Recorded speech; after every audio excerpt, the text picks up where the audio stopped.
the intervention there was I had someone in my life who I was sharing this story with who said, no, no, no, that's about you and that's worth something.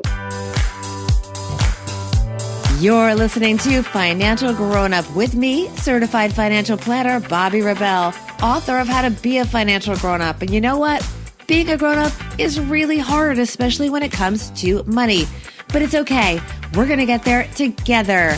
I'm going to bring you one money story from a financial grown-up, one lesson, and then my take on how you can make it your own. We got this. Hey friends, well this episode is dropping on a very special day for our guest. 1 year ago today, Tiffany Dufu's book, Drop the Ball, Achieving More by Doing Less, was released. And she is also, by the way, the Chief Leadership Officer at Levo.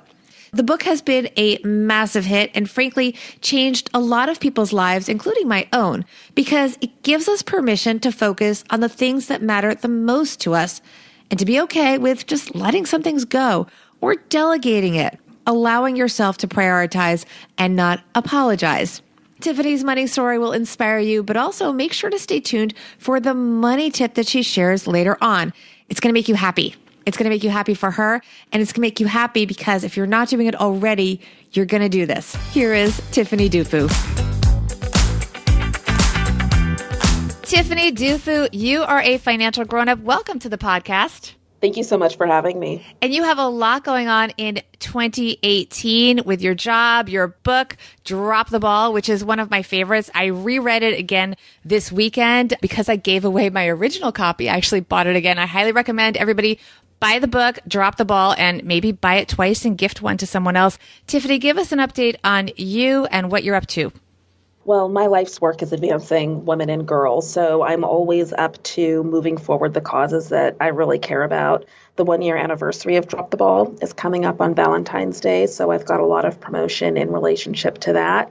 Of course, I really value Levo, which is the fastest growing network for millennial women, and I'm always moving forward that platform and hope that myself and many more people will support women candidates in 2018. And you are also a very prominent public speaker, something that you sort of fell into accidentally and with a little help from your husband. Tell us about your financial grown-up moments. Oh, sure. You know, we all have these moments where we realize our own value. And mine happened 7 years ago. I was running a national women's leadership organization called the White House Project. And as I was closing that organization down, I needed to reach out to all of the individuals who had booked me to speak at their event. So as president of the organization, I would do a lot of public speaking, and I would negotiate with the organizer of the event for them to give a donation to the White House Project. I was also a nonprofit fundraiser for many years, so I never had a problem asking for money for organizations that were doing really great work and counted the White House Project among them.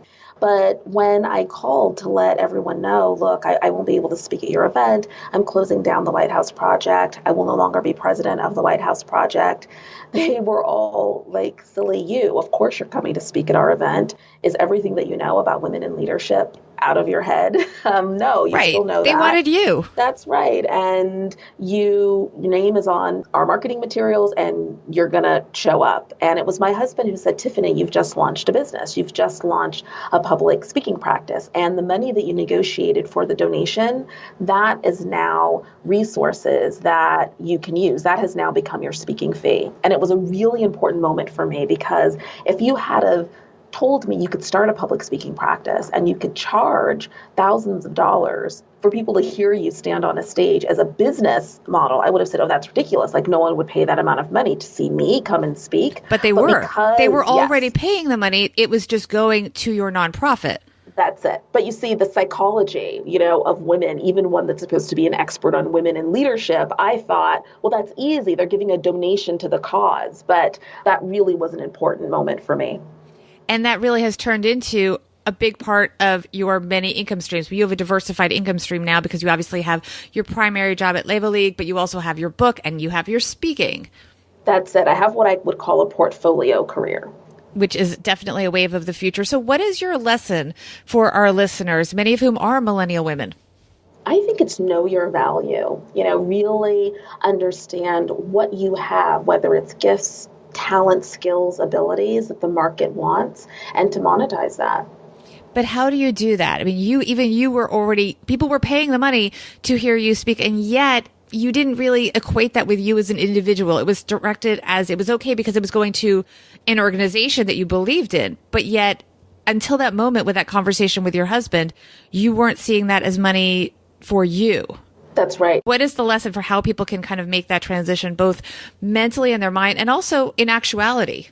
Well, I think the important part of that story is having an ecosystem of support, right? So the intervention there was I had someone in my life who I was sharing this story with who said, no, no, no, that's about you and that's worth something. And quite frankly, in many different areas of my life, the people who have prompted me to shift my own consciousness around my value have been the people who are closest to me, who really have my best interest at heart. So, at the end of the day, making sure that you've got an ecosystem of support, that you've got a crew, that you've got people who can say, no, no, wait, what you're doing is actually really valuable, I think is important because you believe them. Absolutely. Everything is about your network, your support system, and having that ecosystem in place.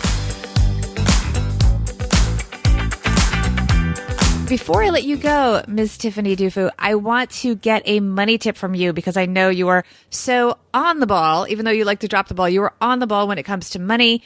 Give us a personal money tip, something that you and your family use that our listeners can put to work right away.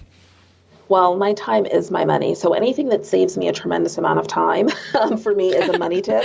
And one of the stories that I write about in Drop the Ball was me picking up my dry cleaning for several years before delegating that chore to my husband.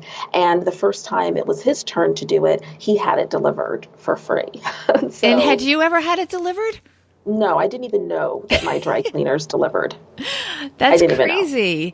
So the miracle there is you both dropped the ball on that. That's and it right. Just got done. So it didn't fall into anyone's column because for those of you who haven't read Tiffany's book obsessively like I have, she and her husband have a whole system that they set up with different columns of who does what. And the most critical column is the column that basically has to do with nobody, which is the best thing. And if you can put things in that just disappear magically, that is the best way to get things done. So thank you so much, Miss Tiffany. This was wonderful. Thank you. Okay, friends, here is my take on all of that. I was a bit surprised, first of all, that Tiffany did not realize that she could get the dry cleaning delivered for free. That is something that we can all delete from our to-do list. So let's all just drop the ball there. It's also a good reminder that we should all take a step back and think about how we spend not just our money, but also our time. Financial grown-up tip number 1, figure out how you value time. What is your time worth financially? It could be a formula based on what you're paid at your job. It can be what you charge clients. It can be what it costs you in things like childcare, if you're a parent, to watch your kids when you're going to go be doing something else. Or it can just be a gut feeling based on the fact that time is always limited. And in theory, at least, we can always earn more money. So time is always in limited supply. Financial grown-up tip number 2, outsource things where the math does not work in alignment with your values and priorities. It may be something that is worth a delivery fee, maybe a yearly fee somewhere like Amazon, or monthly fees on grocery delivery services like Fresh Direct, or meal services like Plated or Blue Apron. That will free up your time for something that delivers more value for your time. The reverse is also true.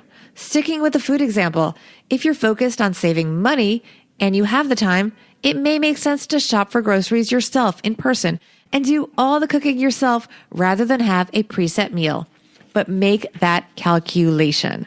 And definitely make sure that you are using things like delivery services that are already built into the price, as Tiffany discovered with her dry cleaning. Okay, thank you all so much for listening to this latest edition of Financial Grown Up. The feedback continues to be wonderful. I am so excited to keep bringing you guys inspiring stories. Please continue to rate and review the podcast on iTunes or anywhere you listen so more people can discover us. Anything you can do to support the podcast by telling friends about it is truly appreciated.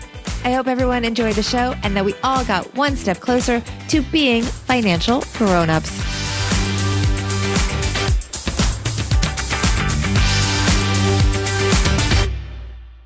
Financial Grown Up with Bobby Rebell is a BRK Media production.